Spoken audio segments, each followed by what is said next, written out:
If you have any information on missing Michael Vaughan, aka Monkey, please call 911 immediately. Last seen wearing a blue Minecraft shirt, black boxer briefs with green stitching, and flip-flop sandals.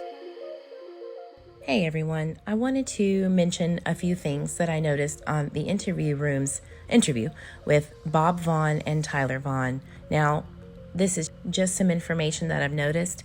I am not going to put my opinion in on what happened at all going forward. I think that it's more important to just focus on the facts and focus on what we know and what was said, because I truly believe that there is a missing key with some knowledge in this family that might help. And one thing that I want to start with is Michael's grandfather, Bob Vaughan. Now, he stated that at one time noticed that Monkey had followed his big brother to the splash pad, and Tyler states that Bob was on his way home from somewhere else and noticed that he was there with him. So let's take a listen to that first. Let's talk about a little bit about his past adventures. He's gotten out of the house before, hasn't he? Well, when he went to the splash pad, he was 4. He was 4. So about a year ago. About a year. Okay. No, a year before. Right. And so, did you find him at the splash pad? Dad was coming home, and he was following his brother that time. The band had went to the splash pad, and he went behind Ben. Okay. So the question is, who was at home watching Michael at the time? Was it mom and dad? Was it a babysitter? I think that's important to know, just in case maybe they have some insight as to what happened. So older brother, younger brother, Ben's going out, I'm going with him. And did you find him over there?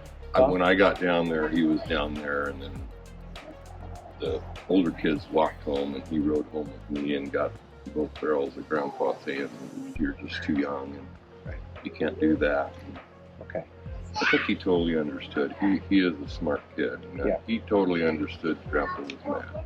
Personally, myself, I have gotten out of the house when my dad was watching me, and he was really upset with me that I got as far as I did down the street. So it does happen, I understand, but let's see what Brandy says on the past interview with the interview room back in February.